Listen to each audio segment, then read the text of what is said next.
better food on a budget. You know, this is something that we hear about all the time in our office. And here at the Limerick Chiropractic Center, the reason why we're even talking about this topic is because you asked for this information. This was one of the suggestions that you as patients have given us that you desire more information about.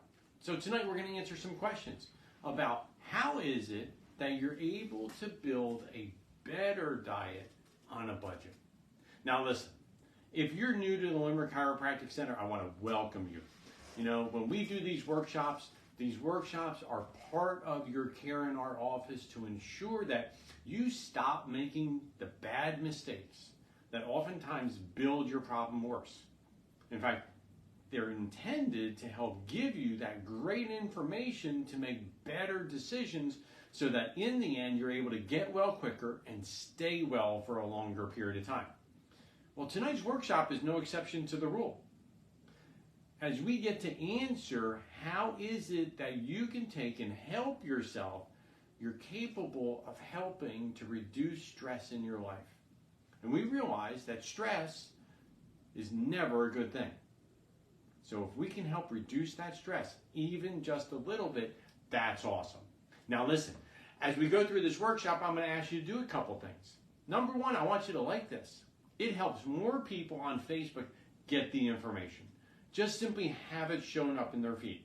In fact, I want you to share the information to ensure that your friends, who maybe are not part of our office family yet, have that opportunity of getting this information and getting exposed to some of these better choices. Now, the third thing is I want to hear from you. I want to hear your comments on what is it that you want to do differently because of what you're hearing. Maybe you're going to learn something new. Maybe it's something that you weren't aware of, or maybe it's that thing that you've heard of before and sort of forgot about.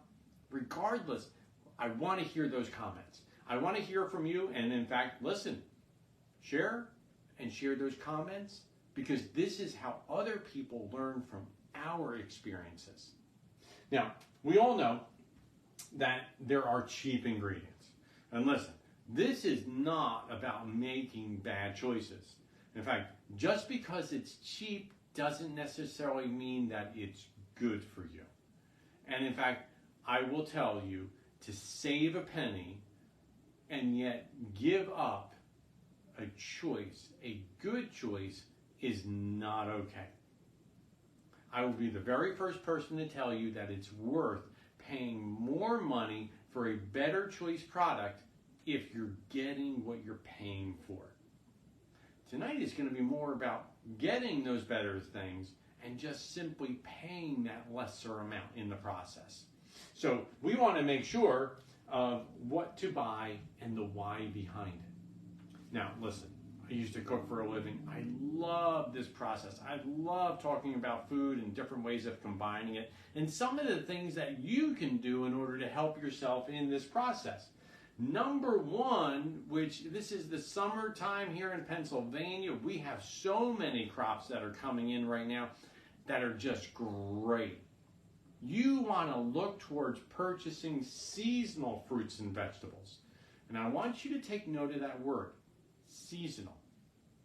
So if you're watching this and rewatching this come December, guess what? There are going to be seasonal vegetables that are going to be available later on in the fall and in the wintertime that might not be available now in the spring because of when they come to maturity. We want to make sure that you're buying things that are seasonal and coming right now. As they're coming in, listen, the local farmers want to make sure that they get to your table as quickly as possible. They don't want to have to store that. That costs them extra money. They want to sell it right from the farm and get it to your table as quickly as possible. So when you get to buy fruits and vegetables that are seasonal, they become cheaper. Now granted, listen, if you can pick fresh over frozen, I'm always going to pick fresh. I love the nutrients, I love that vibrance, I love the texture that comes with fresh fruits and vegetables. Fresh is always going to be the best. Frozen is going to be second. And then the third thing is going to be canned. All right? It's not my first choice. It's not my second choice. But it's still an okay choice at times because of what it allows us to do. Now, if in fact you're going to be buying those frozen things, guess what? Bulk is always going to be better. If you buy little containers, well, let's think about it. Those little containers, the packaging is going to cost the company. You're going to be paying for that packaging. So we want to make sure that if in fact you're buying in bulk, that you're going to be buying things that have that staying power. So once you get them home, you might want to be breaking them up into smaller quantities so that you have those packages that allow you to just take out what you want and you don't have to defrost absolutely everything. Many of you are probably in the same boat as me. Listen, when you make smoothies, when you make different things, if that freezer has been opening and closing, yeah, it becomes like a giant block of pineapple or a giant block of blueberries. I love one of the videos I watched on rhubarb and how to freeze that and how to actually take it and chunk it down and lay it out so that you don't have a whole giant block of blueberry that you have to take, rhubarb that you have to take out and defrost all at one time. You want to make sure that if in fact you're buying it this way, you take that time, you break it down so that you're able to get the most out of the product that you purchase. And to me, that's hugely important. So we want to make sure that, when we purchase things like dried and canned beans, that we're buying those in bulk. Now listen, for many of you, maybe you're not very comfortable with buying dried beans. There is a process that allows you to get moisture back into the bean in order to be able to cook with it and use it. Utilizing a pressure cooker is a great way of rehydrating beans. I have to say, for those of you that are not comfortable with using that process, you can certainly use canned beans. One of the wonderful things is beans come with such an important quality. They have a high fiber. You get some of that protein that you desire, but you're able to mix and match. You're able to put it into pastas and soups. You're able to put it into different casseroles and different dishes and make your chilies with your beans. You're capable of creating that bulk inside of your meals, so it gives you that nice filling state. And different beans have different levels of protein that come with it. So like anything, you have the ability to mix and match and personalize it for exactly what you want. So I love the fact that, there are so many different beans, and if you go to a place like Costco, they have varying sizes of cans that you're capable of purchasing, and just like our fruit, the larger the size that you purchase all at once, generally the cheaper it gets. Certainly you want to confirm that. You want to make sure that you're doing the math in the store to make sure that you're getting that best price depending upon the quantity that you actually want to purchase. Now, canned tomatoes. Let me tell you, this is one of those things that I make no qualms about it. I love fresh. I love fresh tomatoes. It's just one of those great things, having them in salads, putting them in soups. There's times fresh is not available. At times, the next best thing that we can do are those canned tomatoes. And the wonderful thing is that we're capable of mixing them into so many different dishes, utilizing them so many different ways. I would encourage you to keep varying types of tomatoes in stock in a canned form. Whether it's tomato paste or diced tomatoes, whether it happens to be whole tomatoes that you're able to squeeze down, whether it's tomato sauce. Each of these has a very unique way of utilizing it in your cooking. And in turn, it makes the cooking process just so much easier when we don't have to necessarily go and break all of that material down to create things like the tomato purees and the sauces. So those are available for us. Now, pastas and grains, well, let me tell you, if you haven't walked down the pasta aisle, there is good, better, best pastas. There are all different types. There's gluten-free. There happens to be ones that are made from corn, others from chickpea. You have the wonderful ability to pick and choose the type of pasta that you absolutely love and desire. Comes in different forms. You're capable of having a little ditalini, penne pasta, linguine, spaghetti. We're capable of having so many different varieties. Now, one of the really great things is how you're able to stock it. You're able to put it on your shelf. You can store it for an extended period of time. It has a great shelf life. And when you find it on sale, you're capable of buying up bulks of it in order to make sure that we're saving money on this process. Now, I am going to encourage you, as you start thinking about utilizing pasta, I'm going to encourage you to look at what a serving size of pasta is. It's 1 cup. Now, as a kid, I'm telling you, listen, we sat down at the table and serving size of pasta was when all the pasta was gone. That was it. Let's get real. Well, come to realize as I started to read labels, well, that's not reality. The truth is yes, you want to know what the serving size is. Whether you're making just a regular pasta with sauce and meatballs, or whether you're utilizing it in a soup, you want to know a little bit more about what that quantity is that you should be adding in to make sure that you're keeping this meal within the boundaries and knowing how much you're consuming. Same thing with the grains. Purchasing grains, listen, quinoa, millet, things like that, you're capable of putting on the shelf and it lasts for an extremely long time. One of the suggestions is if you're not used to utilizing whole bags of product all at one time, is invest just a little bit in mason jars. It's one of the wonderful things with mason jars. It's glass. It's not going to absorb the flavor of those type of products. That scent isn't going to leach into the glass. The other thing is that it seals the air, which means in the end, it's going to hold those products for a longer period of time, and they're going to have a greater level of staying ability on your shelf. And let me tell you, I was talking to a patient earlier today, and we were talking about, this workshop tonight, and we were saying how much, we hate waste. We hate throwing away food. It's something that we were raised with, as a trait, as a quality. Listen, you just didn't waste food. Leftovers were an absolute necessity. And yet, that was somebody's lunch. It never went to waste. Likewise, everything was utilized. And this is one of those key ingredients, is that whenever we talk about any of these foods, one of the biggest things that drives the cost of food up and our bottom line is waste.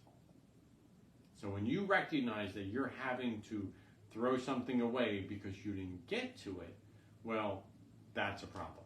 And we're going to talk about that in just a second. Potatoes are another one of those foods that we have that opportunity of using so many different ways. It's capable of being made into mashed potatoes. And yes, I hear some of you out there already. Yes, the sweet potato is so much better. It's a better choice. Yes, you're exactly right. But here's the thing. Regular potatoes, whether they're russet, whether they happen to be the smaller potatoes, the red bliss, they happen to be easier to use in different scenarios. So your soups, your different dishes, your stews, you're going to be using those type of potatoes. And in turn, the wonderful thing, a cool, dark place, and potatoes are going to last a really, really long time without starting to grow any eyes on them and starting to actually become a problem for you. So I'm going to encourage you, as you purchase this, make sure that there's a place in the house that you know that you're capable of putting them so that they're able to stay as long as possible. Potatoes are extremely versatile. Same with eggs. And eggs are one of those near perfect foods. Great level of proteins in them. And in turn, because of how you're capable of utilizing them in different dishes, you're capable of making sure that you're building that protein level that each and every one of us need. We should be shooting for somewhere around 21, 22 grams of protein throughout the day in each one of our meals. Well, most individuals aren't even coming close to that, and yet they wonder, why is their body struggling to heal, struggling to grow, struggling to change? 9 times out of 10, we're not getting all the nutrients we need in each and every one of our meals. Now, some people, listen, they just don't like eggs. They don't like scrambled eggs. They don't like fried eggs. Guess what? Eggs go in a lot of different things. Eggs go in pancakes. You put them in quiche. You're capable of putting them in your meatballs and things like that. So in turn, we're capable of utilizing these things on a lot of different ways. We used to make soup. And we used to make egg drop soup all the time, and it was one of those things where, we got that opportunity of just simply putting that additional protein into our soup, with just dropping the egg in there. Now, whenever you have that chance, you do want to buy local. And I'm just gonna pause for just a second. If you've never had a locally grown egg, you have to try it. And I'm going to tell you now, it's going to be much different. The look of it's going to be different. The flavor is going to be different. There's always going to be a huge change. But when we talk about things that are more beneficial, yes, it'll be a little bit more expensive, but the quality of the product is exponentially better for you. Eggs were not designed to be refrigerated. They were not designed to be washed. They're supposed to be sitting out on your counter. They will last there for a really, really long time that way. If in fact they haven't been washed, if in fact they haven't been refrigerated. Fresh eggs, so much better. Even chicken. Chicken, when you buy it whole, relatively inexpensive per pound. And for some of you that don't like touching the meat, they don't like preparing it, listen, you can get rotisserie chicken. Just make sure that you're getting it from a better source. Now, I love pasture-raised chickens. They do have a different flavor. They do have a different taste, which is much more vibrant. And quality-wise, it is just absolutely amazing. For each of us, we get that opportunity of picking and choosing the quality of the product and how much we choose to spend on that quality, recognizing what we get out of it. And for me, listen, I make no qualms about it.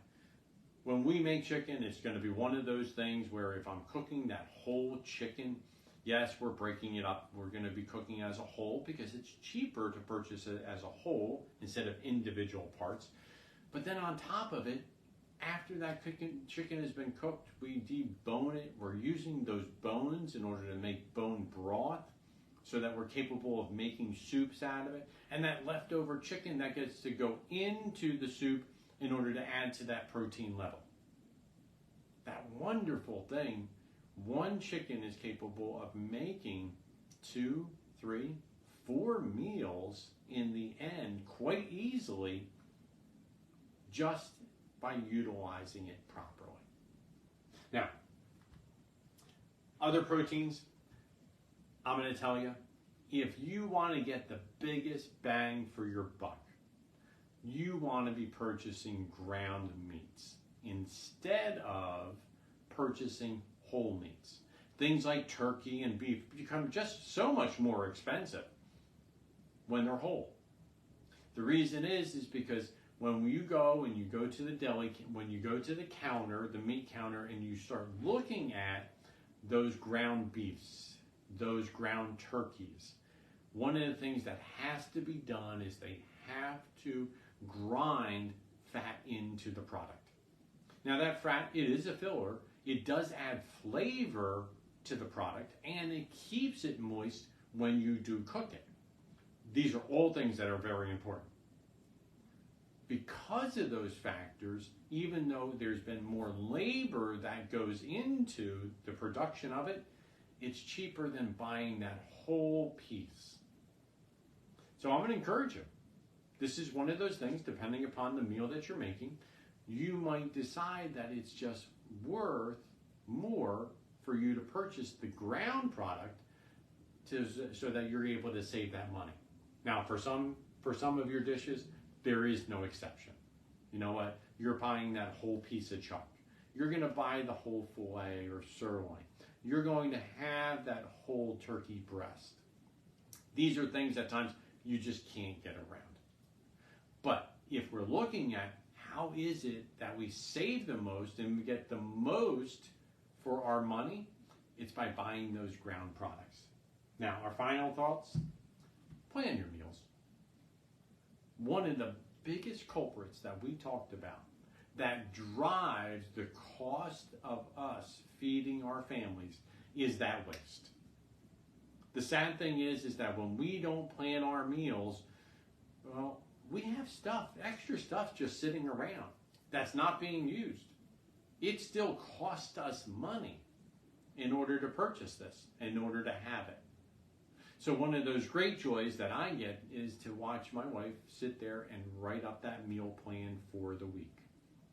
To recognize that we get to plan for what's coming next. We get to plan for the things that we need to purchase, and in turn say no to those random purchases that oftentimes we get sucked into in the grocery store. In the end, the grocery store is set up and it is designed for you to purchase things that maybe you weren't thinking about. That impulsive buy at the end cap, just because you have to pass by it. Oh, that looks good, I just have to have it. Well, listen, by making that plan, by having those actions that you desire to take later in the week, you just recognize, I don't need that. Therefore, I'm not going to spend the money on it. And in turn, that also means that you're not caught in a position where you have a piece of something that's just sitting there and you have no idea what you're going to do with it, and therefore it goes to waste. See, the sad thing is that the way production is now, listen, there's less and less time that you're capable of holding on to those products before they start turning. If they're better choice products, they turn quickly. So we want to make sure that we're not wasting those food items in the process. You want to save money? Cook at home. I know what the markup is as soon as you sit down at a restaurant. And it doesn't matter whether it's your local pizza place, whether it's a high-end restaurant, there's a huge markup. It is much cheaper to eat at home. And for those of you who think, well, hey, listen, you know what? Fast food is going to be cheaper. Let me tell you, the problem is absolutely not. Fast food is going to cost you more money. In the end, it's going to cost you more than you even realize. Because sadly, the quality is poor. What it does inside your system, it doesn't leave you with that filled effect, which means that you're going to be circling around and you're going to be consuming even more because of those low quality products that you try to put into your system. I'm going to encourage you. Think about what it is you want. Make sure that you're looking for those different products that are just being marked down. Listen, I'm not a bashful guy. I got no problem asking, you know what? So when do you guys normally mark down your products? The great thing is that there's still a huge window in order to use them, but if in fact you're concerned, use it right away. But the great thing is that you get to save money in the meantime. You want to make sure that you go to our website. Under the blog section, we have created a couple of areas there of suggestions for each and every one of you that will help you to make some of these better choices on how to actually create meals on a budget. There is a budget guide, You also want to download what's in season. This is something that you, as patients, have asked for. You've asked for these suggestions. We want to make sure that we're getting you this information because in the end, we want to make it easier for you to make better decisions to not only save money, but also to make sure that you're making those better, healthier decisions for yourself and your family. I'm Dr. Joseph Baker from the Limerick Chiropractic Center.